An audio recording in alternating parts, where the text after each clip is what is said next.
नमस्कार, आप देख रहे हैं न्यूज़ वन इंडिया और मैं हूं आपके साथ सप्ता शर्मा। बुलेटिन की शुरुआत बड़ी खबर से। दिल्ली से खबर है, एनडीए के सांसदों के साथ पीएम मोदी की बैठक। आज करीब 46 सांसदों के साथ पीएम की बैठक होगी, जिसमें सिक्किम, असम, अरुणाचल प्रदेश, मणिपुर सांसदों के साथ यहां पर बैठक प्रधानमंत्री नरेंद्र मोदी करेंगे। मिजोरम, मेघालय, त्रिपुरा के एनडीए के सांसदों के साथ बैठक है।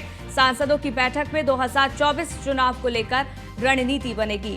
तो लगातार सांसदों के साथ बैठक प्रधानमंत्री नरेंद्र मोदी करते नजर आ रहे हैं और इस दौरान जीत का मंत्र देते हुए नजर आ रहे हैं। आज करीब 46 सांसदों के साथ पीएम बैठक करने वाले हैं।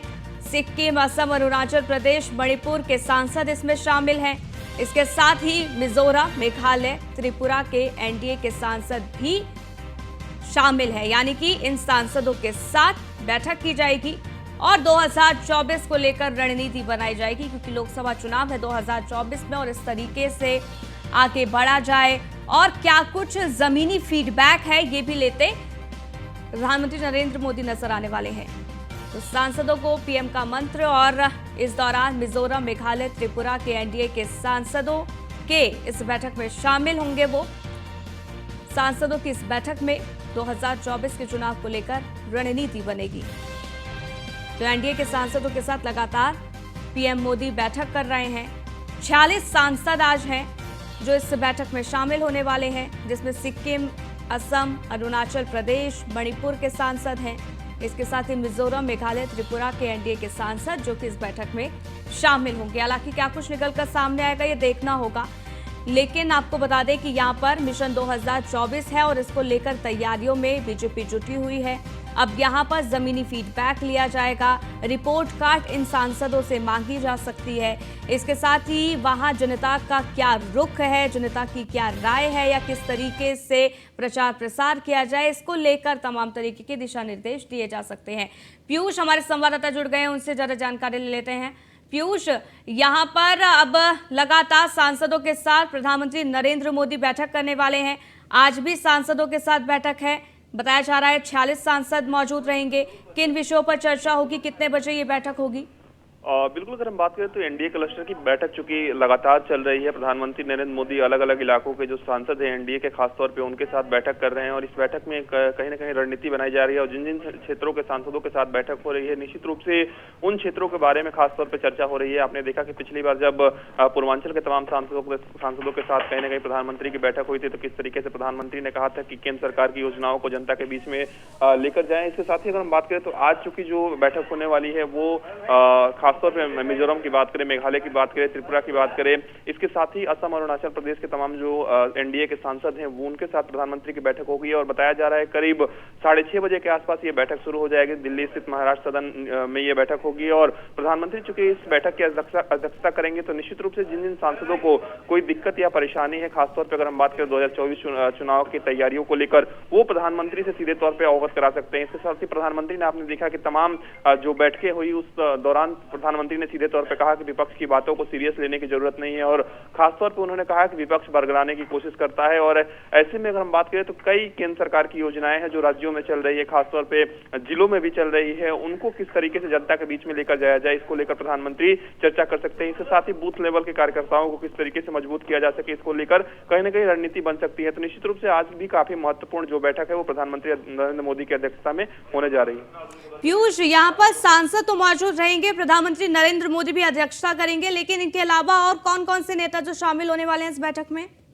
अगर हम बात करें तो अभी तक की जो जानकारी मिल रही है, चूंकि जहां जहां ये बैठक होती है वहां से जो आने वाले नेता होते हैं, जो केंद्रीय मंत्री होते हैं, वो कहीं ना कहीं इस बैठक में हिस्सा लेते हैं। और पिछली बार आपने देखा था कि किस तरीके से तमाम जो केंद्रीय मंत्री हैं वो कहीं ना कहीं इस बैठक में हिस्सा लिए थे। और आज की अगर हम बात करें तो आज भी केंद्रीय मंत्री नितिन गडकरी की बात करें, भारतीय जनता पार्टी के राष्ट्रीय अध्यक्ष जेपी नड्डा की बात करें, इसके साथ ही केंद्रीय मंत्री सर्बानंद सोनोवाल की बात करें, केंद्रीय मंत्री किरण रिजिजू की बात करें, ये लोग कहीं ना कहीं इस बैठक में शामिल होंगे और कहीं ना कहीं एक रणनीति बनाई जाएगी। और पीयूष, यहाँ पर क्योंकि देखिए मिशन 2024 है, इसको लेकर तैयारियां करनी है, लक्ष्य बहुत बड़ा है, लेकिन यहाँ पर खबरें ये भी आ रही हैं कि कई सांसदों की टिकट भी कट सकती है। क्या यहाँ पर जो सांसदों के साथ चर्चाएं हो रही है और जो जमीनी फीडबैक लिया जा रहा है, उसके आधार पर उम्मीदवारों को तय किया जाएगा? निश्चित रूप से भारतीय जनता पार्टी की यही खूबी और खासियत रही है कि जिन जिन सांसदों का रिपोर्ट कार्ड ठीक नहीं रहता है, पिछले 5 सालों की अगर हम बात करें, बाकायदा भारतीय जनता पार्टी इंटरनल तौर पर कहीं ना कहीं सर्वे भी कराती है और इस आधार पर सांसदों को टिकट दिया जाता है या टिकट काटा जाता है। तो निश्चित रूप से भारतीय जनता पार्टी का शीर्ष नेतृत्व या यूं कहें कि संगठन का जो शीर्ष नेतृत्व है वो इस बात पर चर्चा करेगा, तय करेगा। लेकिन जो ये बैठक सत्र चल रहा है और इस दौरान तमाम जो सांसद हैं वो दिल्ली में मौजूद हैं और ऐसे में अलग अलग क्षेत्रों के जो सांसद हैं उनके साथ, खासतौर पर एनडीए के जो सांसद हैं उनके साथ प्रधानमंत्री सीधे तौर पे बात कर रहे हैं। और आपने देखा कि करीब 7 से 8 दिन तक लगातार पिछली बार भी बैठक हुई थी। तो ऐसे में कहीं ना कहीं आज भी काफी महत्वपूर्ण जो बैठक है वो एनडीए के सांसदों के साथ प्रधानमंत्री नरेंद्र मोदी करने जा रहे हैं। चलिए देखना होगा कि इस बैठक के दौरान क्या कुछ होता है। आप बने रहिएगा पीयूष, आगे भी आपसे अपडेट लेंगे। आगे बढ़ते हैं। मोदी सरकार के खिलाफ विपक्ष की तरफ से लाए गए अविश्वास प्रस्ताव पर आज पीएम मोदी जवाब देंगे। प्रधानमंत्री नरेंद्र मोदी संसद में आज शाम 4 बजे अविश्वास प्रस्ताव और मणिपुर पर विपक्ष के सवालों का जवाब देंगे। मॉनसून सत्र में विपक्ष की ओर से बीजेपी के नेतृत्व वाली सरकार के खिलाफ अविश्वास प्रस्ताव पर संसद के निचले सदन में 8 और 9 अगस्त को बहस हुई, जहां विपक्षी सांसदों ने सरकार पर कई सवाल उठाए तो सरकार की ओर से सांसदों ने जवाब दिया। इसके बाद आज प्रधानमंत्री नरेंद्र मोदी जवाब देने वाले हैं। पीएम मोदी शाम 4 बजे इस मुद्दे पर लोकसभा में जवाब देंगे और क्या जवाब दिया जाएगा इस पर लगातार नजर बनी रहेगी। पीयूष हमारे साथ लगातार बने हुए हैं। पीयूष, आज प्रधानमंत्री नरेंद्र मोदी जवाब देने वाले हैं। कई ऐसे सवाल जो उठाए गए और इसमें सबसे अहम मुद्दा मणिपुर का। बिल्कुल, अगर हम बात करें तो अविश्वास प्रस्ताव को लेकर आज भी चर्चा होगी। प्रधानमंत्री नरेंद्र मोदी करीब 4:30 बजे के आसपास कहीं न कहीं सदन में जवाब देते हुए नजर आएंगे। और आपने देखा कि किस तरीके से सबसे पहले जो कांग्रेस के सांसद हैं गौरव गोगोई, वो अविश्वास प्रस्ताव लेकर आए। उसके बाद गौरव गोगोई ने सीधे तौर पे कहीं न कहीं इस बात को लेकर चर्चा की और विपक्ष की ओर से सीधे तौर पे अविश्वास प्रस्ताव की अगर हम बात करें तो मणिपुर हिंसा मामले पर सरकार को घेरने की कवायद जारी है। और आपने कल देखा कि किस तरीके से राहुल गांधी ने करीब 35 मिनट तक सदन में चर्चा की, या यूं कहें कि सरकार को उन्होंने घेरा और सीधे तौर पर उन्होंने कहा कि मणिपुर मामले में ऐसा लगता है कि भारत माता की हत्या हुई। और कहीं न कहीं राहुल गांधी का जवाब सीधे तौर पर केंद्रीय मंत्री स्मृति ईरानी ने दिया। और राहुल गांधी की अगर हम बात करें या एनडीए गठबंधन के तमाम नेताओं की कहीं न कहीं नेताओं का उन्होंने जिक्र किया स्मृति ईरानी ने और सीधे तौर पे कांग्रेस पार्टी पर हमला बोला। उन्होंने कहा कि पहली बार मैं ऐसा सुन रही हूं कि सदन के पटल पर खड़ा होकर कोई कह रहा है कि भारत माता की हत्या हुई है, इससे निंदनीय क्या होगा। इसके साथ ही कल गृह मंत्री अमित शाह ने भी कहीं न कहीं जवाब दिया, खासतौर पर मणिपुर हिंसा को लेकर जिस तरीके से विपक्ष सवाल पूछ रहा है उसको लेकर भी गृह मंत्री ने जवाब दिया। ऐसे में आज प्रधानमंत्री नरेंद्र मोदी चूंकि इस पर जवाब देंगे 4:30 बजे के आसपास, वो सदन में बोलते हुए नजर आएंगे। निश्चित रूप से जिस तरीके से राहुल गांधी कल आक्रामक रूप में नजर आए, प्रधानमंत्री भी कहीं न कहीं सदन में जोरदार तरीके से राहुल गांधी को जवाब दे सकते हैं या यूं कहें कि विपक्ष को जवाब दे सकते हैं। क्योंकि आपने देखा होगा कि जिस तरीके से प्रधानमंत्री बोलते हैं और कहीं न कहीं जिस तरीके से रणनीति भारतीय जनता पार्टी और खासतौर पर एनडीए की ओर से बनाई गई है।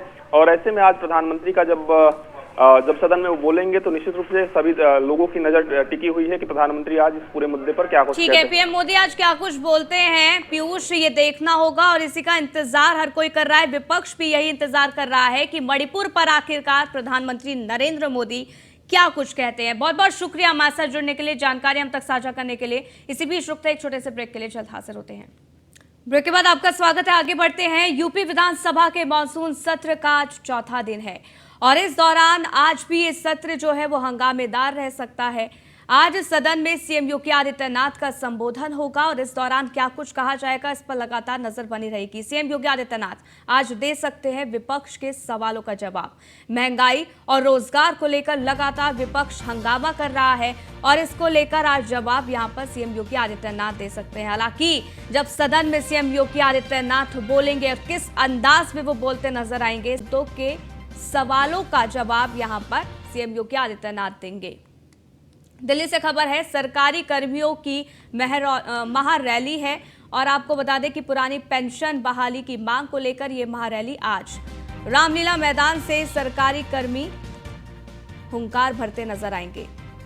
तो सरकारी कर्मियों की महारैली आज है, रामलीला मैदान से इस रैली की शुरुआत होगी। सरकारी कर्मियों की यह महारैली है और इसको लेकर तमाम तरीके के इंतजाम भी है। पुरानी पेंशन बहाली की मांग ये लगातार कर रहे हैं और इसको देखते हुए ये महारैली है।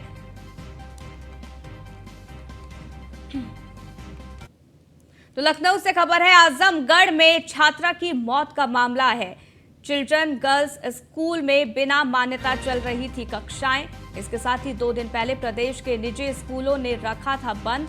11वीं की छात्रा श्रेया तिवारी की हुई थी संदिग्ध मौत। छात्रा की मौत मामले पर डीआईओएस ने स्कूल प्रबंधन से जवाब मांगा है। परिजनों की तहरीर पर प्रधानाचार्य, शिक्षक पर मुकदमा और इसके साथ ही छानबीन में छात्र को प्रताड़ित करने का यहां पर जो मामला है वो भी सामने आया है।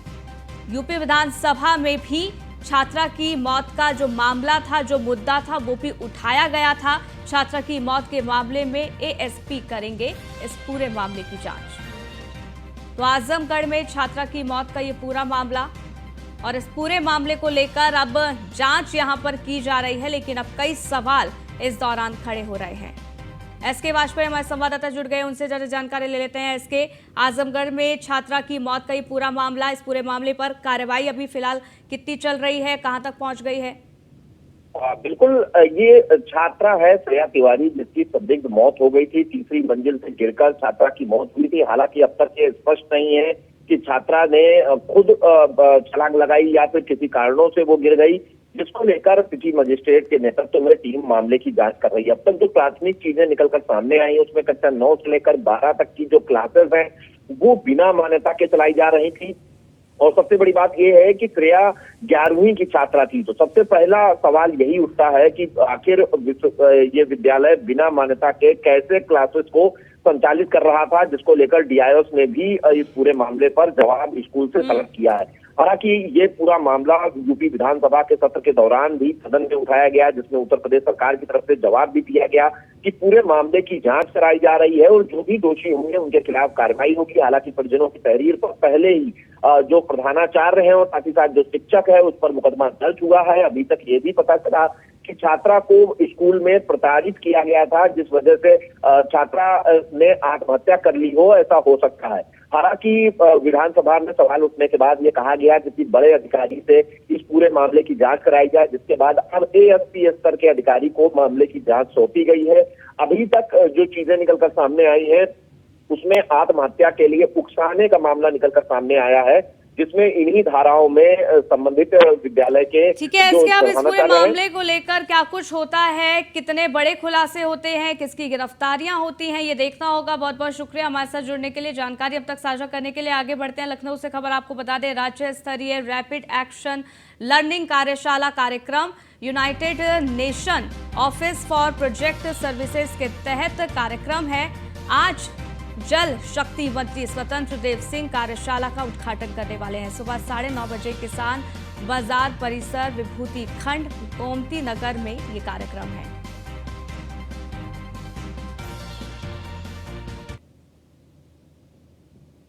प्रयागराज से खबर, माफिया अतीक और अशरफ हत्याकांड में सुनवाई आज जिला न्यायालय में होगी। मामले पर सुनवाई, हत्याकांड में गिरफ्तार शूटर्स पर आज तय होंगे आरोप। एसआईटी चार्जशीट के आधार पर शूटर्स पर तय होंगे आरोप। 15 अप्रैल को माफिया अतीक अशरफ की हुई थी हत्या। एसआईटी ने जांच के बाद कोर्ट में दाखिल की है चार्जशीट। शूटर लवलेश, सनी और अरुण मौर्य के खिलाफ चार्जशीट। तो नोएडा से खबर है, जहां पुलिस और बदमाश के बीच मुठभेड़ हो गई। सेक्टर 39 थाना इलाके में पुलिस मुठभेड़ के दौरान बदमाश घायल हो गया है। घायल बदमाश लूट की वारदात को अंजाम देता था। बदमाश पर 20 से ज्यादा आपराधिक मुकदमे दर्ज हैं। वहीं बुलंदशहर से खबर है, जहां पुलिस और बदमाशों के बीच में मुठभेड़ हुई है। बाइक सवार 3 बदमाशों से पुलिस की मुठभेड़ हुई। बदमाश फारूक उर्फ सितारा गोली लगने से घायल हो गया है। फारूक के साथी नितेश अजीम भी गिरफ्तार हैं। वहीं 1 लाख से ज्यादा कैश, तमंचा, कारतूस इनके पास से बरामद किए गए हैं।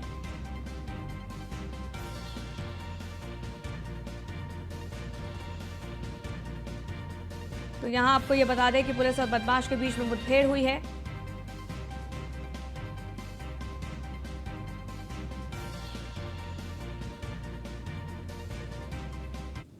तो इस बुलेटिन में फिलहाल के लिए बस इतना ही। रुकेंगे एक छोटे से ब्रेक के लिए। देखते रहिए न्यूज़ 1 इंडिया।